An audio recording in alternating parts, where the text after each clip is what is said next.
ಮಿತ್ರರೇ, ಈ ಕಥೆ ಮಹಾಭಾರತ ಕಾಲದ್ದಾಗಿದೆ.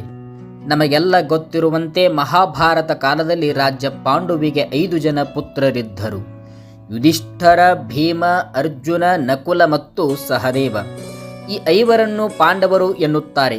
ಪಾಂಡವರಲ್ಲಿ ಭೀಮನು ಎಲ್ಲರಿಗಿಂತ ಶಕ್ತಿಶಾಲಿ, ಬಲಶಾಲಿ. ಅವನಿಗೆ ತನ್ನ ಶಕ್ತಿಯ ಮೇಲೆ ಬಹಳ ಗರ್ವವಿತ್ತು.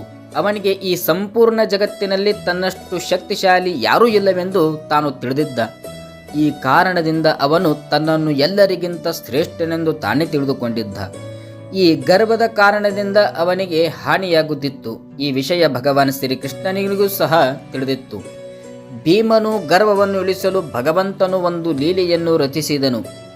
ಒಂದು ದಿನ ಭೀಮನು ಅರಣ್ಯದಲ್ಲಿ ಹೋಗುತ್ತಿದ್ದನು. ಆಗ ಭೀಮನ ಕಾಲು ಯಾವುದೋ ವಸ್ತುವಿಗೆ ತಗುಲಿತು. ಭೀಮನು ಆ ವಸ್ತು ಯಾವುದೆಂದು ತಿಳಿಯಲು ಪ್ರಯತ್ನಿಸಿದಾಗ ಅವನಿಗೆ ಒಂದು ವಾನರನ ಬಾಲವೆಂದು ಕಂಡುಬಂತು. ಅವನು ಆ ಬಾಲವನ್ನು ಹಿಡಿದು ಹಿಂದೆ ತಿರುಗಿ ನೋಡಿದಾಗ ಅವನಿಗೆ ಒಂದು ಮರದ ಕೆಳಗೆ ವೃದ್ಧ ವಾನರ ಕುಳಿತಿರುವುದು ಕಂಡುಬಂತು. ಅದೇ ವಾನರನ ಬಾಲವು ಅವನು ಹಾದು ಹೋಗುವ ದಾರಿಯಲ್ಲಿ ಅಡ್ಡಲಾಗಿ ಬಿದ್ದಿತ್ತು. ಆ ವಾನರನನ್ನು ನೋಡಿ ಭೀಮನು ಗರ್ವದಿಂದ, ಏ ವಾನರ, ನನಗೆ ಮುಂದೆ ಹೋಗಬೇಕಾಗಿದೆ, ನಿನ್ನ ಬಾಲವನ್ನು ನನ್ನ ಮಾರ್ಗದಿಂದ ಆಚೆ ಸರಿಸು ಎಂದು ಹೇಳಿದನು. ವಾನರ ನಿಧಾನವಾಗಿ ಕತ್ತನ್ನು ತಿರುಗಿಸಿ ಭೀಮನನ್ನು ನೋಡಿ, ನಾನು ಬಹಳ ಮುದುಕನಾಗಿದ್ದೇನೆ ಮತ್ತು ನನ್ನ ಆರೋಗ್ಯವೂ ಸರಿಯಿಲ್ಲ. ನನ್ನಲ್ಲಿ ನನ್ನ ಬಾಲವನ್ನು ಎತ್ತಿಕೊಳ್ಳುವಷ್ಟು ಕೂಡ ಶಕ್ತಿ ನನ್ನಲ್ಲಿ ಇಲ್ಲ. ನೀವಂತೂ ಬಹಳ ಶಕ್ತಿಶಾಲಿಯಾಗಿ ಕಾಣುತ್ತಿದ್ದಿ. ನಾನು ನಿಮ್ಮಲ್ಲಿ ವಿನಂತಿಸುತ್ತೇನೆ, ದಯವಿಟ್ಟು ನೀವೇ ನನ್ನ ಈ ಬಾಲವನ್ನು ದಾರಿಯಿಂದ ತೆಗೆಯಿರಿ ಮತ್ತು ಮುಂದುವರಿಸಲು ದಾರಿ ಮಾಡಿಕೊಳ್ಳಿರಿ ಎಂದು ಹೇಳಿದನು. ಈ ಮಾತನ್ನು ಕೇಳಿ ಭೀಮನಿಗೆ ಬಹಳ ಸಿಟ್ಟು ಬಂದಿತ್ತು. ಅವನು, ಎಲೇ ವಾನರನೇ, ನಾನು ನಿನ್ನ ಗಲಿಜಾದ ಬಾಲವನ್ನು ನನ್ನ ಕೈಯಿಂದ ಮುಟ್ಟುವುದಿಲ್ಲ. ಬೇಗನೆ ನಿನ್ನ ಬಾಲವನ್ನು ನನ್ನ ದಾರಿಯಿಂದ ಸರಿಸು ಎಂದು ಹೇಳಿದನು. ವಾನರನು, ಅಣ್ಣ, ನಾನಂತೂ ಬಹಳ ನಿಶಕ್ತನಾಗಿದ್ದೇನೆ. ನನ್ನ ಬಾಲವನ್ನು ಸರಿಸಲು ನನಗೆ ಸಾಧ್ಯವಿಲ್ಲ. ದಯವಿಟ್ಟು ನೀವು ನಿಮ್ಮ ಗದೆಯಿಂದಲೇ ನನ್ನ ಬಾಲವನ್ನು ಸರಿಸಿ ಎಂದು ಹೇಳಿತು. ಇದನ್ನು ಕೇಳಿ ಭೀಮನು, ಒಂದು ವೇಳೆ ನನ್ನ ಗದೆಯಿಂದ ನಿನ್ನ ಬಾಲ ತುಂಡಾದರೆ ಎಂದು ಕೇಳಿದನು. ಅದಕ್ಕೆ ವಾನರ ನಕ್ಕು ಬಿಡುತ್ತಾನೆ. ಒಂದು ವೇಳೆ ನನ್ನ ಬಾಲವನ್ನು ಸರಿಸುವಾಗ ನಿನ್ನ ಗದೆ ತುಂಡಾದರೆ ಎಂದು ಕೇಳಿದನು. ವಾನರನ ಈ ಮಾತನ್ನು ಕೇಳಿ ಭೀಮನಿಗೆ ಇನ್ನಷ್ಟು ಸಿಟ್ಟು ಬಂತು ಮತ್ತು ಕೆಂಡಾಮಂಡಲವಾದನು. ಅವನಿಗೆ ಈ ವಾನರನ ಅವನನ್ನು ತಮಾಷೆ ಮಾಡುತ್ತಿರುವಂತೆ ಅನಿಸಿತು. ಗರ್ವದ ಕಾರಣ ಭೀಮನಿಗೆ ಅವನ ಸಿಟ್ಟನ್ನು ವಶದಲ್ಲಿಟ್ಟುಕೊಳ್ಳಲು ಸಾಧ್ಯವಾಗಲಿಲ್ಲ ಮತ್ತು ಸಿಟ್ಟಿನಲ್ಲಿ ಗದೆಯಿಂದಲೇ ಬಾಲವನ್ನು ಸರಿಸಲು ಪ್ರಯತ್ನಿಸಿದನು.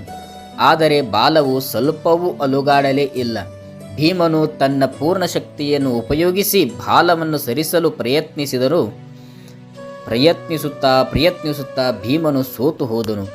ಆದರೆ ಬಾಲವು ಸ್ವಲ್ಪವೂ ಅಲುಗಾಡಲೇ ಇಲ್ಲ. ಬಾಲ ಸರಿಸುವಾಗ ಭೀಮನ ಗದೆಯು ಈಗ ಆ ವಾನರನ ಬಾಲದ ಕೆಳಗೆ ಸಿಕ್ಕಿ ಬಿದ್ದಿತ್ತು. ಬಾಲವನ್ನು ಸರಿಸುವುದು ಹೋಗಲಿ, ಈಗ ಅವನಿಗೆ ತನ್ನ ಗದೆಯನ್ನೇ ಬಿಡಿಸಿಕೊಳ್ಳುವುದು ಕಠಿಣವಾಯಿತು. ಭೀಮನಿಗೆ ತನ್ನ ತಪ್ಪಿನ ಅರಿವಾಯಿತು. ಈ ವಾನರನ ಸಾಧಾರಣ ವಾನರವಲ್ಲ ಎಂದು ಅವನಿಗೆ ತಿಳಿಯಿತು. ಏಕೆಂದರೆ ತನ್ನ ಪೂರ್ಣ ಶಕ್ತಿಯನ್ನು ಉಪಯೋಗಿಸಿದರೂ ಅವನಿಗೆ ಬಾಲವನ್ನು ಸರಿಸಲು ಸಾಧ್ಯವಾಗಲಿಲ್ಲ. ಭೀಮನು ತಕ್ಷಣ ಆ ವಾನರನ ಎದುರಿಗೆ ಕೈಜೋಡಿಸಿ ಕೈಮುಗಿದು ಕೇಳುತ್ತಾನೆ ಮತ್ತು ವಾನರನು, ಮಹಾಶಯ, ನೀವು ಸಾಧಾರಣ ವಾನರವಲ್ಲ. ನೀವು ಯಾರು? ದಯವಿಟ್ಟು ನೀವು ನಿಮ್ಮ ಪರಿಚಯವನ್ನು ಹೇಳಬೇಕೆಂದು ಕೇಳಿಕೊಳ್ಳುತ್ತಾನೆ. ವಾನರನು, ನಾನು ಶ್ರೀರಾಮನ ಭಕ್ತ ಹನುಮಂತ ಎಂದು ತನ್ನ ಪರಿಚಯವನ್ನು ಹೇಳಿದನು. ಆಗ ಭೀಮನ ಎದುರಿಗೆ ಹನುಮಂತನ ವಿಶಾಲ ರೂಪ ಪ್ರಕಟವಾಯಿತು. ಭೀಮನು ಹನುಮಂತನಿಗೆ ನಮಸ್ಕರಿಸಿದನು ಮತ್ತು, ಕ್ಷಮಿಸಿ ಮಹಾಬಲಿ, ನಾನು ನಿಮ್ಮನ್ನು ಗುರುತಿಸಲಿಲ್ಲ. ನನಗೆ ನನ್ನ ಶಕ್ತಿಯ ಬಗ್ಗೆ ಗರ್ವವಿತ್ತು. ನೀವು ನನ್ನ ಗರ್ವವನ್ನು ಸಂಪೂರ್ಣವಾಗಿ ಇಳಿಸಿದ್ದೀರಿ ಎಂದು ಹೇಳಿದನು. ಆಗ ಹನುಮಂತನು ಭೀಮನನ್ನು ಕ್ಷಮಿಸಿ ಅವನನ್ನು ಆಶೀರ್ವದಿಸುತ್ತಾನೆ. ಮಿತ್ರರೇ, ಈ ಕಥೆಯಿಂದ ನಾವು ಏನು ಕಲಿತೆವು? ನಾವು ಎಂದಿಗೂ ನಮ್ಮಲ್ಲಿರುವ ಯಾವುದೇ ವಿಷಯದ ಕುರಿತು ಎಂದಿಗೂ ಗರ್ವ ಇಟ್ಟುಕೊಳ್ಳಬಾರದು. ಗರ್ವ ಪಡುವವರು ಭಗವಂತನಿಗೆ ಇಷ್ಟವಾಗುವುದಿಲ್ಲ. ಭೀಮನಿಗೂ ಗರ್ವವಿತ್ತು. ಭಗವಂತನು ಹನುಮಂತನ ಮಾಧ್ಯಮದಿಂದ ಅವನ ಗರ್ವವನ್ನು ಇಳಿಸಬೇಕಾಯಿತು. ಮಿತ್ರರೇ, ನೀವು ಈಗ ತಿಳಿದುಕೊಂಡಿದ್ದು ಭಗವಂತನ ಶಕ್ತಿ ಎದುರಿಗೆ ನಮ್ಮ ಶಕ್ತಿ ಏನೂ ಇಲ್ಲ ಎಂದು. ಧನ್ಯವಾದಗಳು.